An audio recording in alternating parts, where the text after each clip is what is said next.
What's going on in the world today? Never mind, don't tell me. We know there's a lot going on out there. But I come to bring you a quick devotion today, and my name's Wesley Bullard, and I'm a student pastor of Bridge Life Community Church. And I'm glad that I can do this and blessed to be able to do it. So let's jump right in. And what I want to talk to you about is, who is God to you?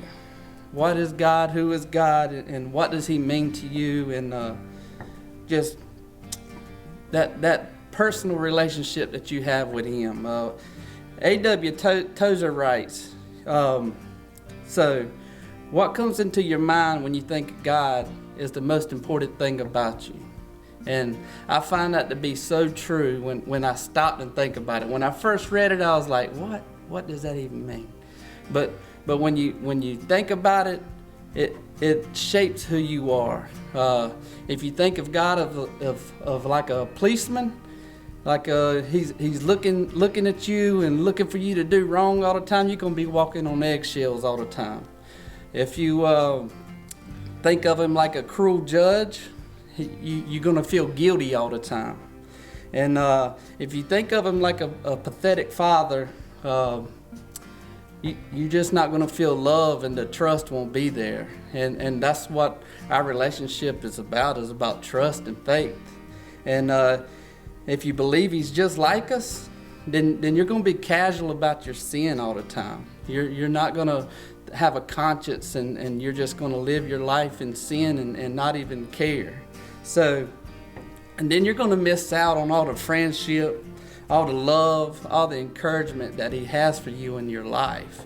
And that's what God is about. He's about love. God is love. And He cares about you, and He wants friendships for you. And this is true in all relationships, though. How you view your relationships and how you view people is ultimately what you think about them. He created you for closeness. He created you for love. He created you for friendship and fellowship. And His word is so powerful. It comes straight from Him.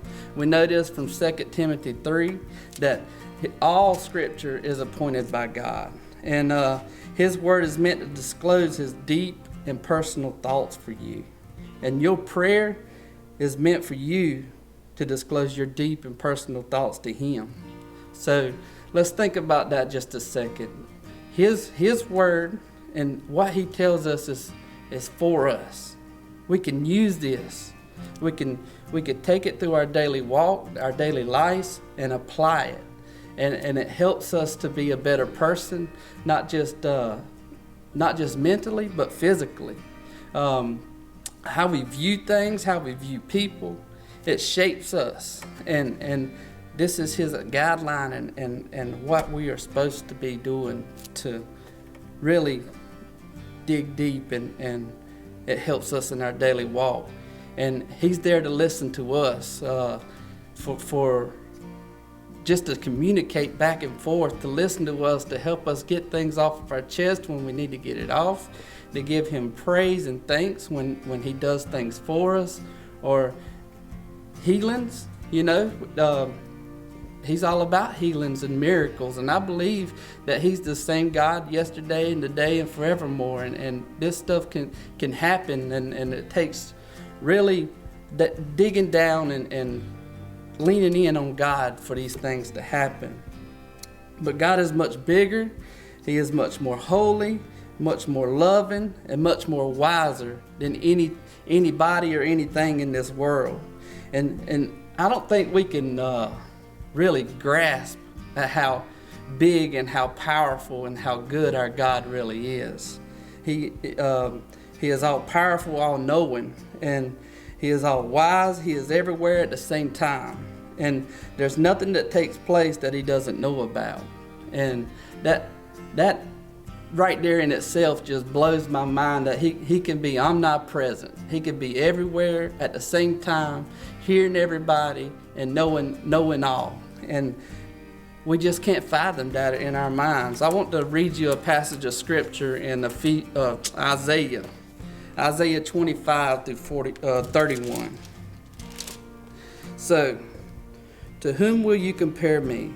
Or who is my equal? Asked the Holy One. Look up and see who created these. He brings out all the stars by number. He calls them by name because of his great power and strength. If you look out into our galaxy and see all that he created, all the stars and the universe, and he knows them all by name and puts them in place, and everything is just in order the way he wants it to be. Going on in verse 27, Jacob, why do you say, and Israel, why do you assert, my way is hidden from the Lord, and my claim is ignored by my God? Do you not know? Have you not heard? The Lord is everlasting God, the creator of the whole earth. He never becomes faint or weary. There is no limit to his understanding. He gives strength to the faint and strengthens the powerless. Youth may become faint and weary, and young men stumble and fall, but those who trust in the Lord will renew their strength. They will soar on the wings like eagles. They will run and not be weary. They will walk and not grow faint. So if you're struggling with something today, I want you to take hold of that scripture right there and just apply it to your life, and just pray that scripture to him. You know, God, I feel weary, Lord, but I know you're there, and you can pick me up, and you can help me on my daily walk, and you can help me, and you're compassionate for me, and you can give me strength. I believe in you, and I know this, and I pray that prayer over y'all today. And but if we look at verse 25, it says, whom will you compare me to? God is not comparable to anybody. You are not comparable to anybody. God has called you to a purpose. God has a will for your life, and it is your will. It is not nobody else's will. And one of the quickest way to lose focus is start comparing you to somebody else. And that's one of the things I hate about social media, is how people compare with one another. Don't do that. You are created to be you, and you are you. And if I compared my singing, I can't sing worth a lick. But if I compare my singing to Aaron or anybody else on this praise team at Bridge of Life, I'm going to feel like a failure. I'd love to play instruments, but I can't play an instrument.